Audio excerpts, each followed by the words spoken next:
¿Por qué dormiría alguien 160 noches sobre el asfalto, frente a un muro de concreto? ¿Y por qué alguien le escribiría un diario entero a una persona que no puede leerlo ni responder? ¡Tenemos 2.000 presos capturados! ¡Máximo castigo! En 2024, Venezuela hizo historia. Se convirtió en el país con más presos políticos del continente, alcanzando al menos 2.500 personas detenidas por ser críticas al gobierno.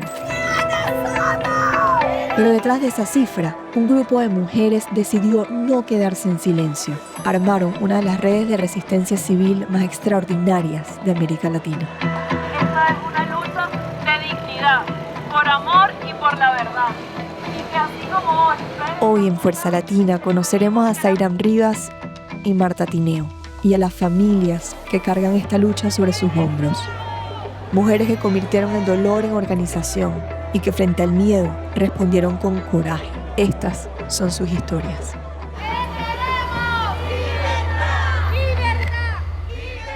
En Venezuela, entre otras prácticas horrorosas en cuanto a estas políticas de persecución por razones políticas, se ha ejecutado de manera sistemática el denominado patrón de Sippenhaft, que no es otra cosa que la extensión de la persecución política hacia familiares, hacia todo el grupo familiar. Y esto lo ha dicho la Misión de Determinación de Hechos de Naciones Unidas, incluso en su primer informe ya lo señalaba, ¿no? Hay que ir presos políticos de todos los grupos de la sociedad civil, gente sumamente empobrecida, impactada, gente del interior del país que no tienen conectividad, que no tienen información ninguna, no tienen acceso a nada, pues simplemente están lidiando solos con esa tragedia.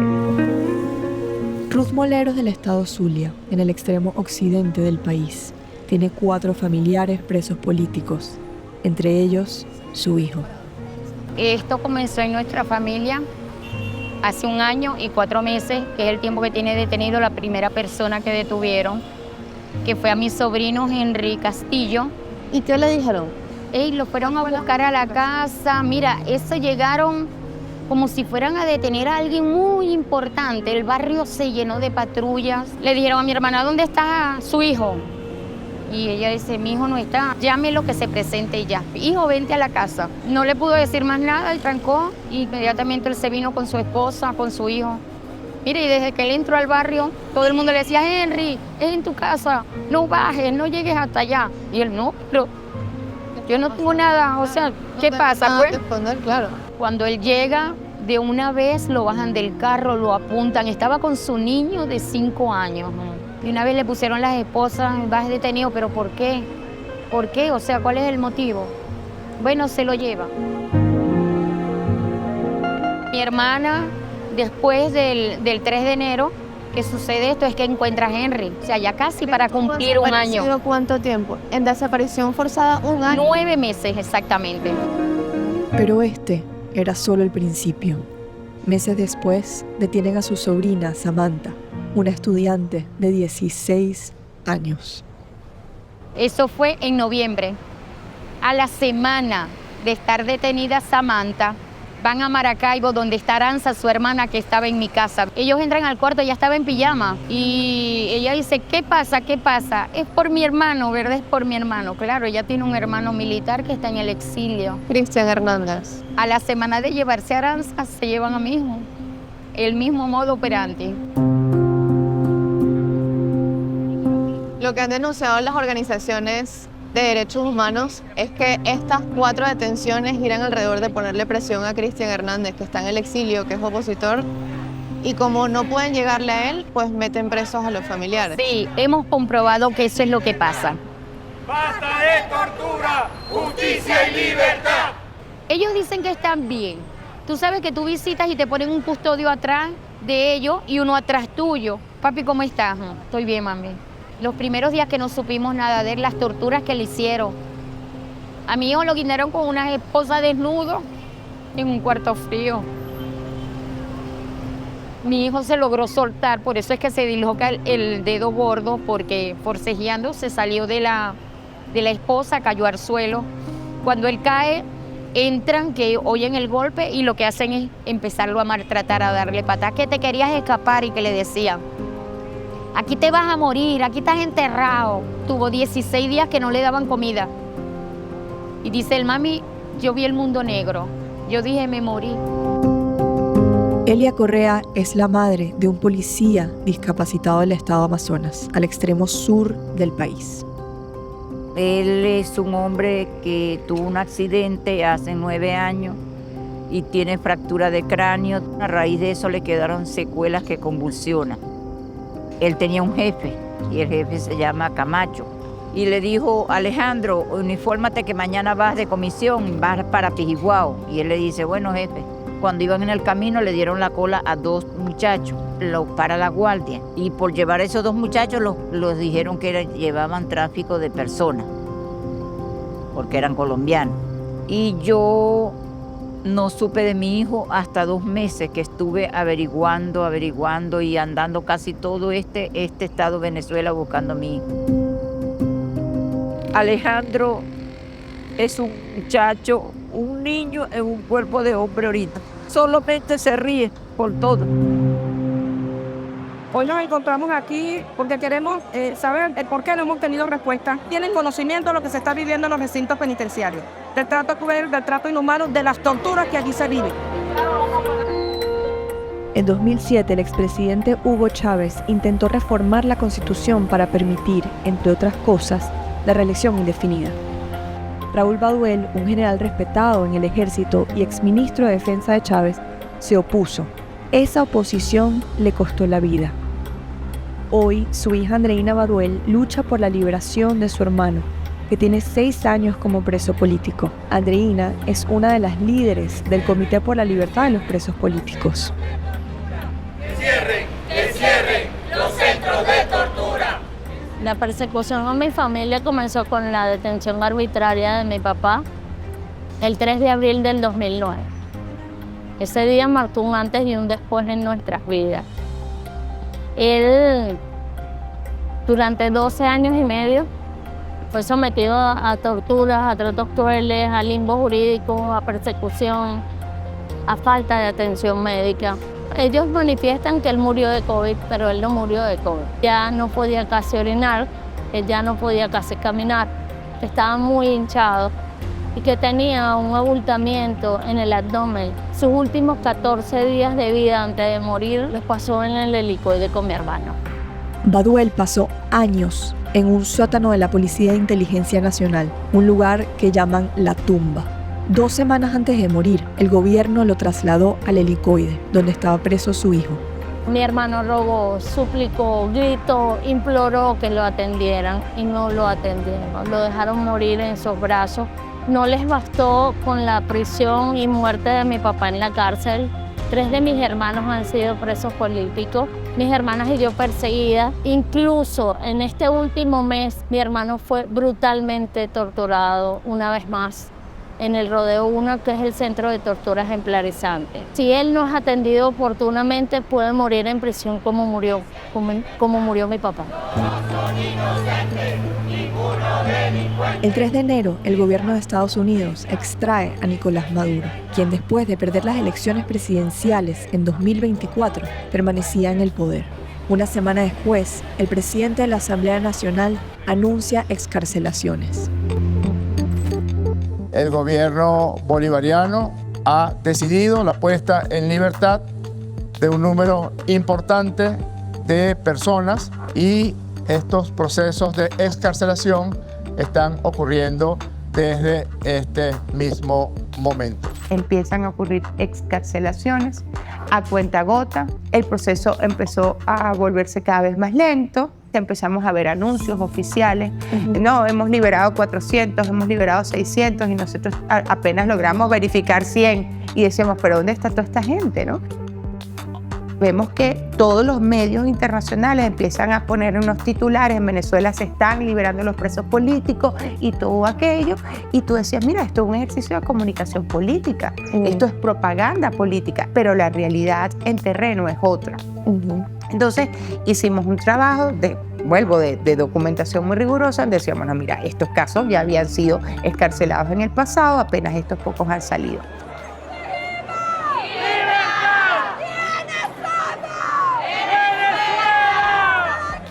Y yo desde el 8 de enero yo viajé Desde ese día estoy acá, he podido viajar a San Cristóbal 2 veces, a ver a mi familia. Y no hay nada más triste que llegar a visita y no tenerle razón alguna de lo que pueda suceder.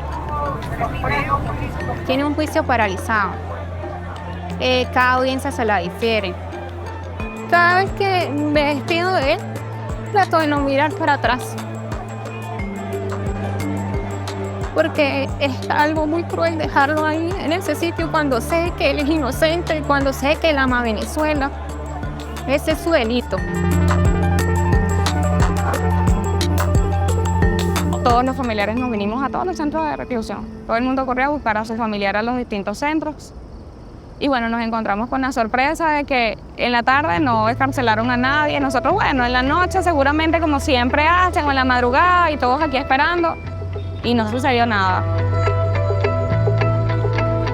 Bueno, ya tenemos aquí casi 4 meses ya. Exigimos derechos, porque la libertad no puede depender de la conveniencia del poder, porque la libertad o es para todos o no es libertad. ¡Justicia! ¡Justicia! ¡Justicia! Yo hablo con Fabiana, la compañera de la hermana de Jackson. ¿Y qué hacemos? Vámonos, vámonos. Yo en ese momento no tenía ni medio. Que entonces los amigos me dicen, ¿qué pasó? ¿Que van a liberar a Ricardo? Yo, no sé, bueno, yo me quiero ir para Caracas, pero no tengo ni medio. Bueno, tengo $5. Venga, tengo $7. Y con $25 me voy. Yo llego aquí a las 2:30 de la mañana. Elena, yo llego a la bandera con un termito de café, un perolito de agua y un paquete de galletas. Sin casa, sin familiares, Yo sabía. sin saber dónde ir, dónde quedarse. Yo esperé que amaneciera y a las 8:30 me vine caminando por aquí para que llegaran los demás familiares y ahí nos fuimos organizando. Y mira dónde estamos. Zairam Rivas tiene 32 años y lleva más de una década en la lucha por los derechos humanos en Venezuela.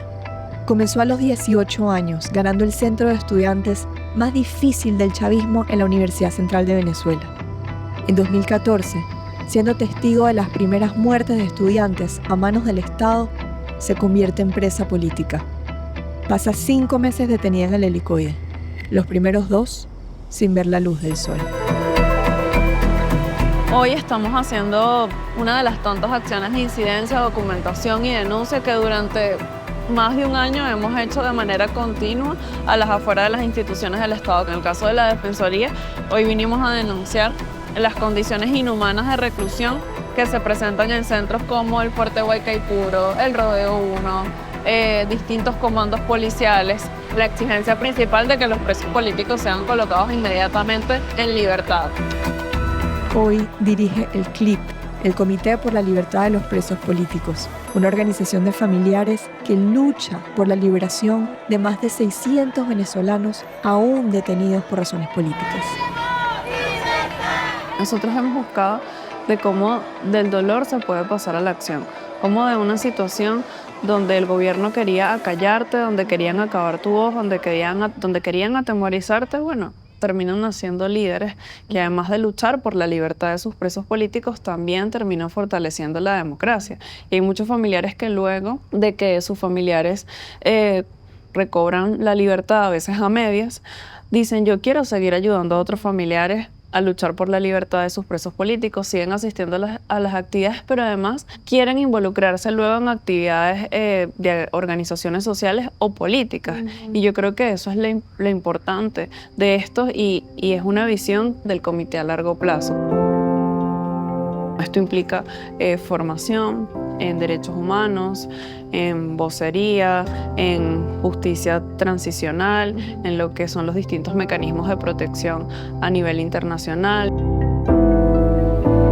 Nuestra meta es tener acá una especie de muro de la memoria donde estén los documentos con los sellos de recibidos de todas las instituciones a las cuales nosotros hemos ido este tiempo. Fuimos al Ministerio Público, A UNICEF, al Ministerio para el Servicio Penitenciario, Ministerio Público, 4. Todas las veces que hemos ido a la Fiscalía sin respuesta. Bueno, que nos digan que no se hizo. Aquí está el sello de recibido. Aquí está el sello, además de recibido de estas instituciones. Sí. Bueno, acá hemos ido publicando todos los comunicados ante cada una de las graves violaciones de derechos humanos. Nosotros hicimos un informe de condiciones de reclusión. Por ejemplo, cuando los familiares nos decían que en Tocorón, en Yare, la comida llegaba descompuesta, Con gusanos. uñas, con gusanos. Eso está allí documentado. Entendimos lo funcional que ha sido para el régimen político venezolano tener rehenes políticos. No solamente porque logras, bueno, obvio, criminalizar, perseguir, aniquilar a disidentes reales o así percibidos, ¿no? Sino que transmites un mensaje muy poderoso hacia la población en cuanto a desmovilizarse, a desarticularse, a callarse. Pero al mismo tiempo tener a esos rehenes políticos te permite tener una válvula de escape en momentos de máxima presión interna o externa. En julio de 2024, los recibos electorales mostraban que Edmundo González había sacado el doble de votos que Maduro. Maduro 34, Edmundo González 117. Edmundo González 380. El Consejo Nacional Electoral leyó resultados diferentes. Miles salieron a las calles. Lo que vino después es descrito por expertos como la peor represión en la historia moderna del país. María Oropesa, dirigente opositora, transmitió en vivo su propia detención. La inteligencia militar tomó ese video, lo editó y lo publicó como advertencia. Antes de las elecciones, Venezuela tenía 300 presos políticos. 2 meses después, tenía al menos 2.062. Vimos un fenómeno que no habíamos visto antes. Más de 200 entre niños y adolescentes presos, detenidas, desaparecidas, torturadas. Por eso Venezuela llegó a tener entre agosto y septiembre del 2024 más de 2.500 presos políticos. Que es el país con mayor número de presos políticos en todo el hemisferio occidental. Estamos hablando de una política de Estado diseñada y ejecutada para perseguir a disidentes reales o así percibidos. Entonces, digamos que el abanico se abre aún más, no solamente contra opositores o disidentes, sino contra todo aquel que en un momento determinado el Estado considere que es su enemigo y en tanto es perseguido y es criminalizado. El 10 de diciembre de 2024, el Día Mundial de los Derechos Humanos, el gobierno de Maduro detiene a Jesús Armas. Ingeniero, profesor universitario y coordinador de la campaña electoral de la oposición en Caracas, Jesús también es la pareja de Zairam. Ese día, ella pasó de luchar por los presos políticos a ser familiar de uno de ellos.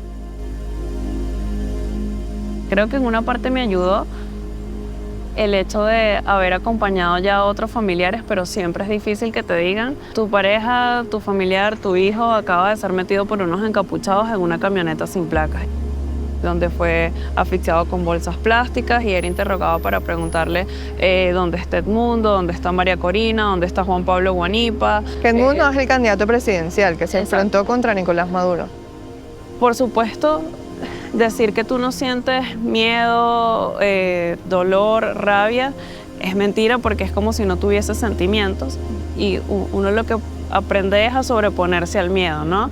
Y a asumirlo y a caminar a pesar de él. Y en ese momento no habías tenido comunicación, no conocías ni siquiera a su defensor público. Ibas al Palacio de Justicia y no salía registrado, porque las detenciones, además de ser arbitrarias, se llevaban a cabo de forma clandestina y eran presentados de forma telemática, sin acceso a abogado privado y sin llamadas familiares de los mismos centros donde estaban siendo torturados. Y ahora, hablando de la desaparición forzada y el aislamiento que estuvo sometido Jesús Armas, 11 meses sin saber de él. ¿Cuál era la fe de vida? ¿Cómo sabían que Jesús seguía estando vivo allá adentro? Te permitían llevarle ropa y luego cuando te la regresaban para lavar, durante mucho tiempo la fe de vida se convirtió en la ropa sucia. Porque, bueno, tú conoces el olor de una persona. Entonces, literal, llegábamos a la casa, abríamos la ropa y esto huele a Jesús. A mí en muchos momentos me tocó explicarle al papá de Jesús que Jesús no estaba muerto. Porque él me decía 1 mes, 2 meses, 3 meses, 4 meses, 5 meses, pero ¿cuál es el motivo de que no puedo visitarlo? ¿De por qué no puedo ver a mi hijo? Entonces, ¿será que lo mataron? Entonces, a mí me tocó explicarle, él está bien, te lo prometo, yo sé que él está bien. Hola Rosa, ¿cómo estás? Un placer. Buenos días, ¿cómo están? Bien, buenos días. Es un privilegio tenerlos dentro del país como organización, ¿ah? Gracias. Ya para nosotros es como un punto de honor en lo que estamos haciendo. Yo creo que ahora que tenemos más trabajo en lo que nos toca, porque aparte de la justicia tenemos que saber la verdad y seguimos con la memoria. Rosa Orozco es la madre de Geraldine Moreno, una estudiante universitaria que fue asesinada por fuerzas de seguridad del Estado en 2014 mientras protestaba pacíficamente en la puerta de su casa. Rosa y la abogada Marta Tineo cofundan Justicia, Encuentro y Perdón. Aquí le dejo mi gorra. Hermosa. Gracias por ese regalo. Yo siempre digo que esta es una organización que nace del dolor de unas madres, ¿no? Este es un movimiento que inicia, de hecho, Rosa en el 2014, una vez asesinada a su hija, se junta con otras víctimas del momento y yo tengo el privilegio de unirme a ellas para acompañarlas, ¿no? En todo esto. ¿Por qué el nombre? Bueno, justicia, porque definitivamente la justicia es ese derecho que es de todos, no solamente de las víctimas, del país y de la humanidad. La justicia es la única garantía de que no solamente haya rendición de cuentas, sino que además es esa señal de que esos crímenes no se vuelvan a repetir. Hemos dedicado precisamente a documentar de manera muy rigurosa violaciones a los derechos humanos en Venezuela que ya superaron lamentablemente el umbral a crímenes de lesa humanidad precisamente por tratarse de una política de Estado. La palabra encuentro entra en esta ecuación porque entendemos que precisamente esta crisis sin precedentes tiene mucho que ver justamente con la ruptura, la destrucción del tejido social. Entonces entendíamos que en paralelo a trabajar por justicia necesitamos trabajar en reconstrucción de tejido social. Y allí el rol de las víctimas es fundamental. Y eso es lo que hemos visto en Rosa Orozco y en tantas otras víctimas, ¿no? Que hoy lideran todos estos movimientos.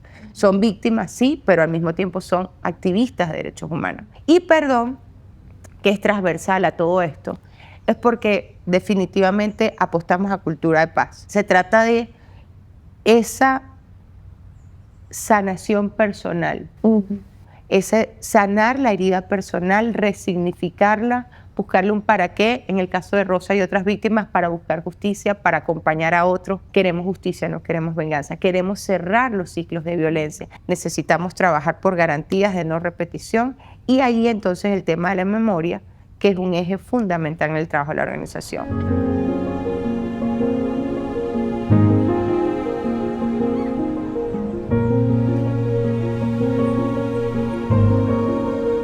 Estamos en un lugar que no debería existir, a las afueras de Rodeo 1, prisión común convertida en cárcel política. Y esta es la vigilia de los familiares, que pasan día y noche esperando información sobre sus hermanos, padres, sobrinos, hijos. Los familiares tienen 4 meses durmiendo en el piso. En las noches, a veces escuchan a los suyos. Ahí los maltratan a veces, que se oyen los gritos aquí afuera. Y nosotros aquí nos desesperamos y empezamos a gritar y hacemos de todo. ¿Cómo me voy yo para mi casa y dejo a mi hijo ahí? Solamente la muerte me va a sacar de aquí. Pero a pesar de lo precario, aunque muros de concreto los separen, no abandonan a los suyos. Le damos gracias por estar acá, donde estamos pidiendo por nuestros familiares que se encuentran privados de libertad injustamente. ¿Cuáles son tus memorias o tu memoria más preciada, de donde sacas la fuerza para todos los días seguir enfrentando esto con ese nivel de bondad y de claridad espiritual? Es que yo tengo una memoria viva y es porque yo puedo tener más de 200 mensajes de los diferentes grupos de víctimas en los que estoy. Entonces yo sufro ese agotamiento que tú y que todos sentimos y esa impotencia, esa desesperanza, pero es que me puede durar muy poco. Si esta señora está en medio de esta tragedia, no se cansa, pues me prende, o sea, yo tengo que responderte. Yo digo que el cuerpo, el alma, no solo nuestro individual, sino del país, está lleno de espinitas, de heridas, porque esas vidas se convirtieron en nuestras propias vidas.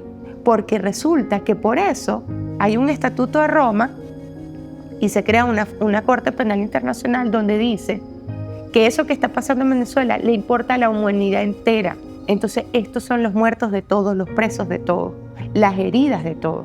Y es el compromiso de todos liberarlos y garantizarnos que esto no vuelva a ocurrir nunca más. Días después de grabar este episodio, 2 sobrinas de Ruth Molero fueron excarceladas. Samantha, de 16 años, y Aranza, de 19. Tras 7 meses presas, las hermanas finalmente se abrazaron. ¡Qué bonita que está!